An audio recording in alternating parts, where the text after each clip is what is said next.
Ladies and gentlemen, you might be sitting there staring at your phone, wondering why he hasn't reached out. You know he wants to. You can feel it. His actions, his words at one point, they all align to tell you that you were important to him. And yet the silence remains. And the silence is deafening. But here's what you need to understand. Human behavior is not merely a matter of impulse. It's not as simple as wanting something and then reaching out to grab it. Neither are deeper forces at play. Forces that dictate action and inaction. Forces that shape his choices. Forces that perhaps even he doesn't fully understand. People don't always do what they want to do. They do what they are conditioned to do. They do what they believe is safe.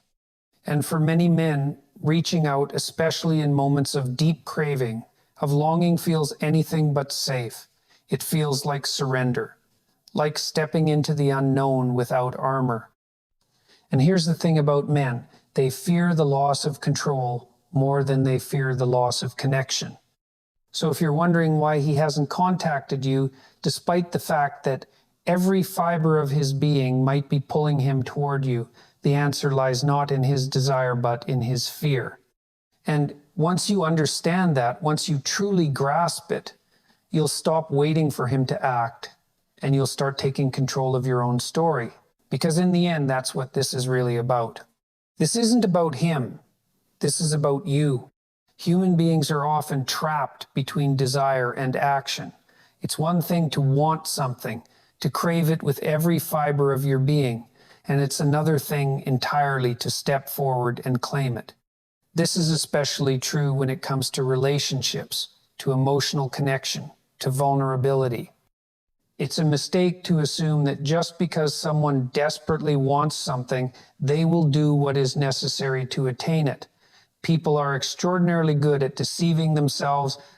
They tell themselves stories to justify their inaction, to make peace with their hesitation, to rationalize the ways in which they sabotage themselves. For a man, the very act of reaching out, of exposing his emotions, of making himself known especially to a woman he desires, is an act fraught with risk. And risk for many men is terrifying. Because to take a risk means to step outside of what is comfortable. It means to lay something on the line, something that could be rejected, humiliated, or misunderstood. And for a man who has spent his entire life avoiding the pain of rejection, this is a cost that often feels too high to bear.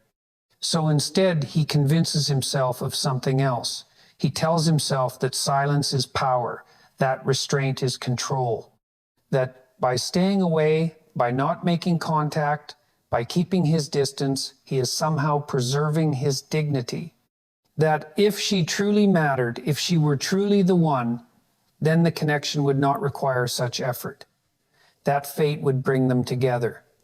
This is nonsense, of course, but it's a lie that feels safe. And in the absence of courage, safety becomes the most appealing option. But it's deeper than that. It's not just about avoidance, it's about wiring. People don't just behave in isolation. They behave in accordance with the structures they were raised in, the lessons they absorbed, the habits they built over years of repetition. If a man was raised in an environment that punished emotional expression, that equated vulnerability with weakness, then every instinct in his body will tell him that reaching out is dangerous. That it is something to be resisted, to be suppressed, to be buried. And that is not a conscious decision. That is an automatic response. It's a learned survival mechanism. But the problem is that suppression does not eliminate desire. It only distorts it. It turns it into something restless, something desperate, something anxious. And so he exists in this strange middle ground, a place where he feels the intensity of his craving, but does not act on it. A place where he is both overwhelmed by his need and paralyzed by his fear. This is why so many men disappear, not because they do not feel, but because they feel too much and do not know what to do with it. Now, many women internalize this. They assume that if he does not reach out, it must mean that they were not enough. that if he truly wanted them, he would overcome his fears, his doubts, his insecurities. And to an extent, that is true. A man who is ready, a man who has confronted himself, a man who is willing to take responsibility for his emotions, will not allow fear to dictate his actions. But most men are not ready. Most men are caught in an internal struggle they barely understand, let alone know how to escape. And so the question is not, why doesn't he contact me if he craves me? The real question is, why am I waiting for someone who is trapped in his own fear? Because here's the truth. The moment you start waiting for someone to act, you hand over your power. You place your own self-worth in the hands of someone who may not even be in control of himself, and that is a dangerous game to play. What you need to understand is that people are drawn to strength, not the strength that dominates, not the strength that forces an outcome, but the strength that stands firm in its own value. The moment you stop waiting, the moment you stop hoping, the moment you stop allowing someone else's fear to dictate your own emotions, you shift the dynamic entirely. Because now, the power is no longer in his hesitation, it is in your certainty. And this certainty is not about making him act. It's about recognizing that whether he does or does not is irrelevant to your own journey. If he is too afraid, too hesitant, too lost in his own battle, then that is his responsibility, not yours. Your responsibility to yourself, to your own growth, to your own evolution. And if he finds the courage to step forward, then it is not because you waited, it is because you moved forward. And in doing so, you became something he could no longer ignore. So understand this, hesitation is not about you. His silence is not a reflection of your worth. It is a reflection of his own struggles, his own conditioning, his own fears. And the moment you stop waiting, the moment you stop seeking validation from someone who cannot even validate himself, is the moment you reclaim your own power. And that is when everything changes. People are complicated. They exist within an intricate web of emotions, experiences, and subconscious programming that governs their behavior in ways they often don't fully understand. You might think that if someone desperately craves another person, if they feel a profound, almost painful longing, they would act on it. But that assumption ignores a fundamental truth about human nature. People don't always do what they want. More often, they do what they're used to, what's safe, what doesn't force them to confront the parts of themselves they'd rather keep buried. Desire is not the same as action. The mind is a battlefield, and every individual carries with them years of learned responses, fears, and insecurities. When someone avoids contact with the person they long for, it's rarely a simple matter of disinterest. It's often something far deeper, something rooted in their very identity. They may fear rejection, but it's not just the surface level rejection they fear. It's what that rejection would mean about them. They may have spent years constructing an image of themselves, a fragile identity built on self-protection. If they reach out and are met with indifference, it wouldn't just be a small moment of embarrassment. It would be proof, at least in their own minds, that they are unworthy, inadequate, not enough. And so instead of taking that risk, they create a justification for their inaction. They convince themselves that maintaining distance is a form of strength, that detachment is control. They build elaborate narratives in which their silence makes them more desirable, in which absence makes the heart grow fonder, in which the burden of action should be on the other person, not them. But all of this is an illusion designed to protect them from the deeper reality. They are afraid. They are afraid of what vulnerability might expose. They are afraid of what intimacy might demand. They are afraid of being truly seen. There's another layer to this as well, one that goes beyond personal insecurity. People do not live in isolation. They are shaped by the environments they grow up in, the values instilled in them, the experiences that have reinforced certain beliefs about relationships. If someone has been raised to believe that emotional dependence is weakness, that love is a transaction, that attachment makes you vulnerable to suffering, then every instinct in them will resist the urge to reach out. They may crave someone intensely, but they will suppress that craving, because to act on it would mean violating the principles they've been conditioned to uphold. And it's not just about personal upbringing. Society itself reinforces these behaviors. In a culture that glorifies independence, that tells people to be self-sufficient, that equates emotional openness with neediness, it's easy to see why so many struggle to express their feelings. People are taught to hide, to protect, to armor themselves against potential pain. They are told that to care too much is to give someone power over them. And so, even when they feel a deep longing, they convince themselves that the correct response is restraint. But here's the paradox: this restraint doesn't bring them peace. It creates an internal war, a tension between what they want and what they allow themselves to do. That's why you see so many people engaged in behaviors that seem contradictory. They won't contact the person they crave, but they'll check their social media obsessively. They'll listen to songs that remind them of that person. They'll replay memories in their minds over and over again. They'll do everything except the one thing that would actually bring them clarity: reaching out. Because clarity is terrifying. Clarity means answers, and answers mean the possibility of loss. For many, uncertainty is easier to live with than finality. As long as they don't take action, they can preserve the illusion that something still exists, that the possibility remains. They can hold on to the hope that maybe the other person will reach out first, that the connection is still alive in some unspoken way. But this is a form of self-deception, because in their avoidance, they are not actually preserving anything. They are only prolonging their own suffering. This is where responsibility comes in. If someone is unable to act on their desires, if they are paralyzed by fear, by conditioning, by insecurity, that is their burden to bear. It is not the responsibility of the person on the receiving end to wait, to decode mixed signals, to try and force a resolution. Because the truth is, a connection that requires one person to constantly seek while the other hides is not a connection built on mutual strength. It is a dynamic built on imbalance. And imbalance always leads to resentment. The question then is not, why won't he contact me if he craves me? But rather, why am I allowing myself to be caught in this cycle? Because waiting for someone who is emotionally paralyzed is a form of self-betrayal. It is the act of tying one's own worth to another person's ability to act, to communicate, to reciprocate.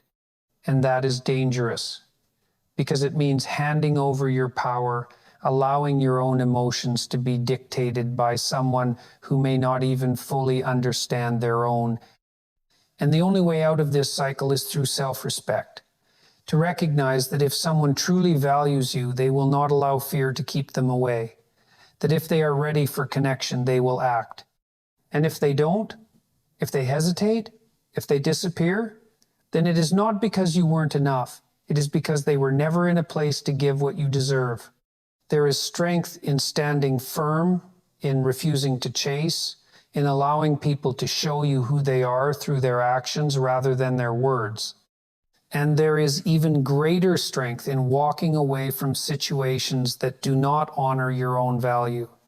Because the moment you stop waiting, stop hoping, stop trying to force something that is not being freely given, that is the moment you reclaim your dignity. And in that moment, everything changes. People are driven by a deep and often unconscious need to resolve ambiguity, to make sense of situations that feel unresolved. But when it comes to relationships, when it comes to human connection, there is a painful reality that many people refuse to accept. Not everything will be explained, not everything will have closure, and not every question will receive an answer. And the more a person fixates on trying to understand why someone behaves a certain way, why they act in ways that seem contradictory or irrational, the more they trap themselves in a cycle of suffering. There is an unbearable weight that comes with unreciprocated attention. When someone is waiting for a message that never comes, hoping for a gesture that never arrives, analyzing every small detail, trying to piece together meaning from fragmented interactions, they are effectively handing over control of their emotional state to another person. And that's dangerous. Because once your sense of well-being becomes dependent on another person's decisions, particularly someone who refuses to engage, you have already lost your sense of self. You are no longer thinking in terms of your own direction, your own needs, your own life. You are consumed by someone else's absence. But absence itself is a message. Silence is a message. The unwillingness to reach out is an action in and of itself. People imagine that inaction is neutral, that avoiding a difficult conversation, withholding affection, refusing to engage is somehow a passive state. It is not. Every choice, including the choice to do nothing, is still a choice. And if someone is choosing not to speak, not to engage, not to make an effort to be in your life, then the real question is not why they are behaving that way. The real question is why you are tolerating it. Because what happens when you chase after someone who refuses to communicate? You diminish yourself. You take your own dignity, your own power, your own self-respect, and you hand it over to someone who, by their own inaction, has already made it clear that they are not willing or able to meet you at the level you deserve. And people will justify this to themselves in 1,000 different ways. They will say that the other person is afraid, that they are confused, that they have unresolved trauma, that they are emotionally unavailable, that they need time. And while all of those things may be true, they do not change the fundamental reality. If someone values you, they will act. If they do not act, then regardless of the reason, they do not value you in the way you deserve. It is a bitter pill to swallow, because people do not want to believe that someone they care about, someone they feel deeply connected to, does not share the same depth of feeling. And so they create excuses, they invent explanations, they seek out patterns that might suggest a different story. But the truth is simple. People who want to be in your life will make an effort to be there. If they are not, then they are either unwilling or incapable of showing up in a meaningful way. And either way, it is not your responsibility to fix them, to wait for them, to convince them to see your worth. There is a principle in psychology that suggests that a person's past behavior is the best predictor of their future behavior. If someone has shown you that they are inconsistent, if they have disappeared before, if they have avoided difficult conversations, if they have refused to communicate even when it mattered, then what reason do you have to believe that will change? Hope is not a strategy. Waiting is not a solution. And investing in someone who has shown you through their actions that they are not willing to invest in you is not noble, it is self-destructive. But this does not mean that you must be resentful, that you must be filled with anger or bitterness toward them. It means that you must accept what is in front of you rather than what you wish was true.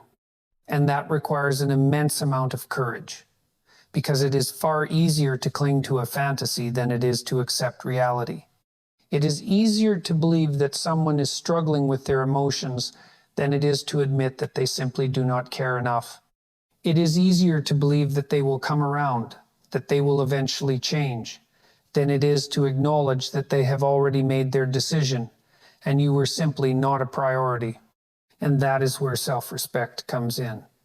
Because the moment you stop asking why someone is behaving a certain way, the moment you stop trying to decode their silence, the moment you stop making excuses for their inaction, that is the moment you reclaim your own power. That is the moment you begin to focus on your own life rather than waiting for someone else to validate your existence. It is a painful process. Walking away from someone you care about, someone you once imagined a future with, someone you desperately wanted to be there for you, that is not easy. It is not meant to be easy. but it is necessary. Because every moment you spend waiting for them to acknowledge you is a moment you are stealing from yourself, and the cost of that is too high. Because time does not wait, life does not pause, and your worth is not determined by whether or not someone else recognizes it. And so the real work begins, not in convincing someone else to see you, to value you, to reach out, but in strengthening yourself so that you no longer seek validation from those who are unwilling to give it. In recognizing that your value is not negotiable, in understanding that the right people, the ones who truly see you, who truly respect you, who truly want to be in your life will not need to be chased. And that shift, that realization changes everything. Because the moment you stop waiting for someone else's attention is the moment you realize that you were always enough on your own. And there is nothing more powerful than that. Human beings are remarkably good at lying to themselves. They create narratives, they build justifications, they construct entire realities around what they want to believe rather than what is actually happening. And one of the most common and most destructive lies people tell themselves is that if someone truly cared, they would act, but that sometimes, for some reason, they just can't, that maybe they are afraid. Maybe they are unsure. Maybe they have wounds from their past that prevent them from stepping forward. And so people convince themselves that waiting is the right thing to do, that patience is a virtue, that if they just hold on a little longer, if they just give a little more, if they just prove their worth, the person they're waiting for will finally realize what they have and take action. But there's a fundamental problem with that way of thinking. It assumes that what a person feels is more important than what they do, that intentions outweigh actions, that deep down somewhere inside there's a truth that hasn't yet been expressed. But that's not how life works. That's not how human relationships function, because action is truth. What someone does is who they are. And if someone is not reaching out, if they are not making an effort, if they are avoiding the difficult conversations, if they are refusing to engage, then their actions are telling you exactly where they stand. The problem is, people don't want to hear that answer. It's painful to accept that someone you care about, someone you think about constantly, someone who has occupied so much of your emotional space, does not value you in the same way. But ignoring that reality, pretending that there's a deeper reason for their absence does not change the truth. And the truth is that people prioritize what they care about. Always. Look at how people behave when something matters to them. When they have a goal they want to achieve, they put in the effort. When they are passionate about something, they make time for it. If a person is hungry, they find food. If they are cold, they seek warmth. If they desire success, they put in the hours. And when they want a person in their life, they show up. They do not disappear. They do not remain silent. They do not leave space for confusion. But here's where it gets complicated, because sometimes a person does care. Sometimes they do crave you. They think about you. They miss you, but they still don't act. And this is where people fall into the most dangerous trap of all, believing that craving is enough, that desire alone is a justification for inaction, that just because someone feels something, it must mean that they are emotionally invested. But feeling something and acting on it are not the same. And if a person is ruled by fear, by uncertainty, by their own limitations, then their inaction is still a choice. Because in the absence of effort, all that remains is potential, and potential is not enough. A person can have all the potential in the world to love you, to commit to you, to stand beside you, but if they are not doing it now, in the present, then they are not truly there. And that leads to the most important realization of all. Waiting for someone to act does not bring them closer. It only holds you back. It keeps you stuck in a place of uncertainty. It forces you to carry the emotional weight of their inaction.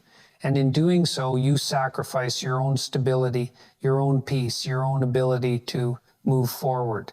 Because every moment spent waiting for someone to change is a moment that could be spent strengthening yourself. Every ounce of energy wasted on deciphering mixed signals could be used to build a life that does not rely on someone else's validation. And the more a person invests in trying to prove their worth to someone who refuses to see it, the further they drift from their own sense of identity. But here's the truth that many people do not want to hear. Sometimes the person you're waiting for does care, but not enough. Not in the way you need. Not in a way that compels them to take real action. And instead of acknowledging that, people lower their standards, they accept breadcrumbs of attention, they take sporadic moments of connection and convince themselves that they mean something deeper, and they justify the silence in between. But the silence matters. The absence matters. The choice not to act matters. And if a person is willing to let you question their feelings, if they are willing to let you sit in uncertainty, then they have already given you your answer. The question is not whether they feel something for you. The question is whether they are willing to stand up and claim it. And if they are not, then what are you really waiting for? Because here's the thing. A person who is ready, a person who is truly prepared to have you in their life, will not need to be chased. They will not hesitate. They will not leave you questioning where you stand. And if someone is not willing to step forward, then it is not your responsibility to pull them toward you. There is no power in waiting. There is no strength in holding space for someone who refuses to meet you there. Real strength is in recognizing when someone has made their choice and choosing yourself instead. People often believe that love or attraction or longing is enough to sustain a relationship, to bridge the distance between two people. They think that if someone feels something deeply enough, it will inevitably lead to action, that it will push them past their fears, their hesitations, their uncertainties. But that is not how human beings function. That is not how relationships are built. Because emotions, no matter how powerful, do not automatically translate into commitment. And the cruel truth is that many people want things they are not willing to work for. They desire without discipline, they crave without courage, they dream without determination. And that is where the real pain sets in, because someone can want you desperately even and still refuse to reach for you. They can feel drawn to you and still choose to stay silent. And people, especially those who care deeply, struggle with that reality. They want to believe that if a person desires them, that desire alone should be enough to move mountains. But it isn't, because desire without action is just fantasy. It is potential left unrealized. It is a story that never leaves the pages of imagination. What is more painful, more disorienting than knowing that someone feels something for you but still does nothing about it? It leaves a person caught in a paradox, wondering whether they should hold on or let go, whether they should wait or move forward, whether they should fight for what could be or accept what is. And the worst part is, the longer a person remains in that uncertainty, the more they begin to lose themselves. They start to tailor their actions around someone else's inaction. They shrink themselves to fit within the space that another person is willing to offer. They compromise their needs, their desires, their self-worth, all for the sake of maintaining a connection that the other person refuses to fully claim. And that raises a question why. Why would someone crave another person and still refuse to reach for them? Why would someone want something so badly and still choose to stay at a distance? The answer lies in responsibility. Because love, commitment, and connection all require something in return. They demand vulnerability. They demand effort. They demand stepping into the unknown, into a world where there are no guarantees, and not everyone is willing to take that risk. Some people are paralyzed by fear of rejection, fear of failure, fear of being seen, truly seen for who they are. Others are trapped in their own patterns, conditioned by past wounds, unable to break free from the cycle of avoidance and hesitation. And some, perhaps the most dangerous of all, simply enjoy the power of distance.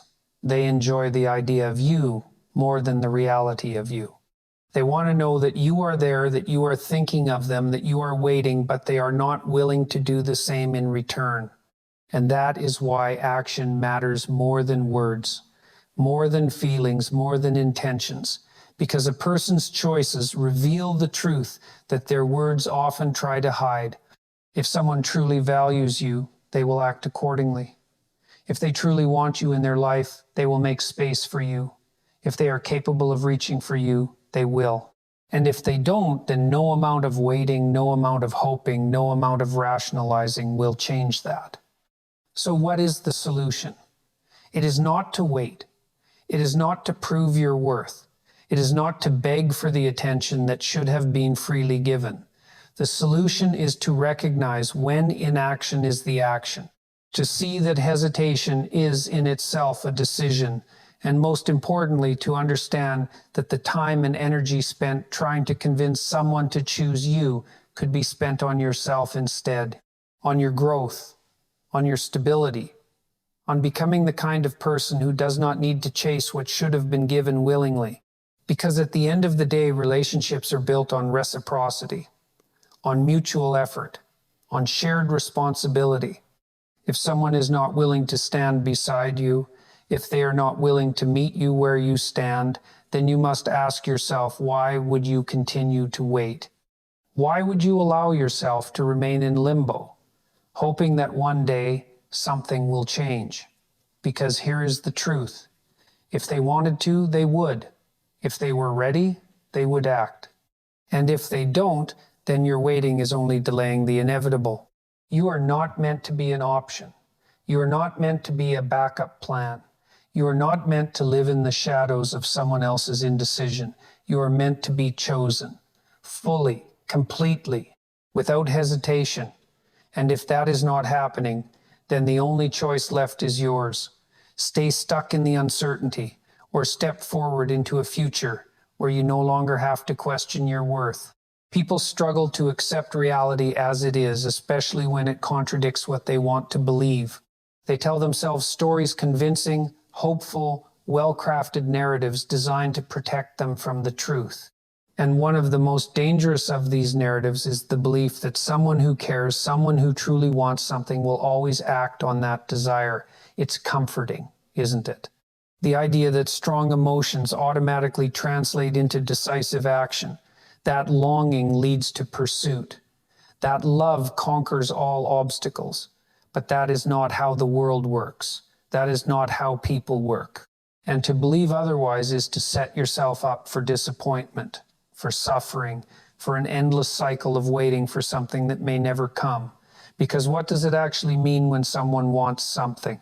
Does it mean they will reach for it, fight for it, prioritize it, number? It means only that they feel something. And feelings alone do not change circumstances. They do not build relationships. They do not bridge distances. Action does that. Commitment does that. The willingness to take risks, to make sacrifices, to step into uncertainty, that is what truly matters. That is what separates those who follow through from those who merely dream. But many people do not follow through, not because they do not care, not because they do not want, but because they cannot or will not pay the cost of what they desire. And that is where the painful contradiction emerges. Because in life, it is entirely possible for someone to crave another person's presence and still refuse to step forward, to yearn for connection and still sabotage it, to long for closeness and yet build walls, maintain distance, remain silent. And when that happens, when a person's actions do not align with their supposed feelings, what matters is not what they say or even what they claim to feel. What matters is what they choose to do or not do. The mind plays tricks on people in these situations.